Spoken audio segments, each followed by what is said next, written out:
नमस्कार, मैं हूं आशुतोष। आप देख रहे हैं टेलीकास्ट न्यूज। बिहार में एनडीए की नई सरकार का गठन हो गया और मुख्यमंत्री नीतीश कुमार ने 28 जनवरी को बिहार के मुख्यमंत्री के तौर पर 9वीं बार शपथ ले ली। लेकिन अब बिहार में चर्चाओं का बाजार गर्म है। दरअसल चर्चाएं ये आम है कि क्या बिहार में विधानसभा भंग हो जाएगा और लोकसभा के साथ विधानसभा का चुनाव भी करा दिया जाएगा। ऐसी बातें इसलिए उठ रही है क्योंकि सरकार बने हुए 1 माह से ऊपर का वक्त गुजर चुका है और अब भी जो है मंत्रिमंडल विस्तार क्यों नहीं हो रहा है।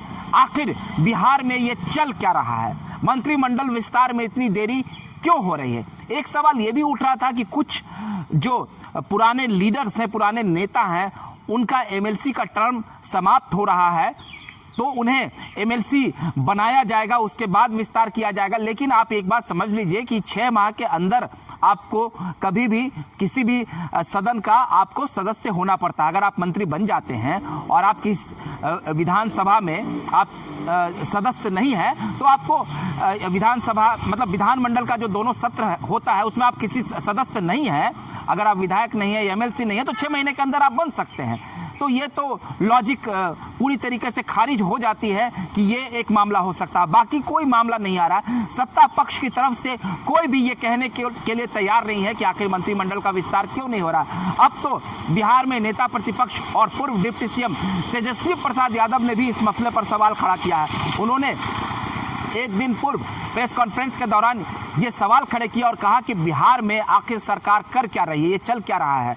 हम लोग जब सत्ता में थे तो विकास कर रहे थे और राजद कोटे के कई जो मंत्री थे उन लोगों ने काफ़ी अच्छा काम किया, लेकिन सरकार को ये बात नागवार गुजर रही थी और मुख्यमंत्री नीतीश कुमार को ऐसा लग रहा था कि मेरी लोकप्रियता कम हो रही है और तेजस्वी प्रसाद यादव और उनकी पार्टी की लोकप्रियता ज़्यादा हो रही है, इसीलिए उन्होंने हमसे नाता तोड़ लिया और एनडीए में चले गए। बहरहाल ये एक अलग मसला हो सकता है, लेकिन जो है बिहार में आखिर मंत्रिमंडल विस्तार में इतनी देरी क्यों हो रही है। अब जो राजनीतिक गलियारे में चर्चाएं हैं और जो राजनीतिक जानकार हैं या आप कह सकते हैं जो पॉलिटिकल एक्सपर्ट हैं, उनका कहना है कि मतलब पहले से ये सूचनाएं चल रही थी।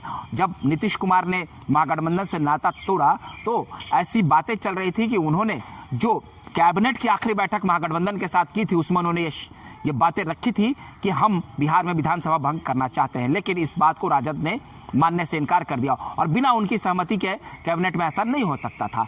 तो अब जो पॉलिटिकल एक्सपर्ट हैं या जो राजनीतिक जानकार हैं वो उनका ये मानना है कि कहीं बीजेपी इस मामले में उनका समर्थन कर दे, क्योंकि लोकसभा चुनाव में नीतीश कुमार की ज़रूरत बीजेपी को थी।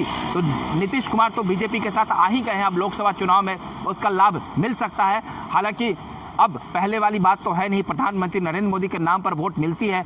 बीजेपी का एक धड़ा या शीर्ष नेतृत्व को छोड़कर प्रदेश के नेताओं ने ये आंकने में भूल कर दी कि अब बीजेपी अकेले दम पर भी बेहतर सीट ला सकती थी लोकसभा चुनाव में, लेकिन नीतीश कुमार के साथ उनका गठबंधन हो गया है। तो अब लोकसभा की बात तो हो गई है, तो क्या विधानसभा चुनाव को लेकर नीतीश कुमार दबाव बना रहे हैं और वो कह रहे हैं कि आप लोग विधानसभा को भंग कर दीजिए, क्योंकि स्पीकर भी जो है वो बीजेपी कोटे से है और राज्यपाल भी हैं। अब कोई दिक्कत होगी नहीं बीजेपी अगर मान जाएगी तो, क्योंकि नीतीश कुमार को काफ़ी लंबे समय से ये बातें उनको खटक रही थी कि वो बिहार में तीसरे नंबर की पार्टी हैं, उनकी सीटें कम कराई गई और बीजेपी ने ही उसमें साजिश किया और उनकी सीटें कम हो गई थी। लेकिन ये सारी बातें तो अपनी जगह हैं, इन सब के बीच में आखिर जो है वो मंत्रिमंडल विस्तार क्यों नहीं हो रहा है। एक बात ये भी निकलकर सामने आ रही है कि जिस तरीके से तोड़फोड़ की राजनीति हुई और तेजस्वी प्रसाद यादव ने कहा था कि खेला होगा, तो ये डर सता रहा था जदयू और बीजेपी के लोगों को कि कोई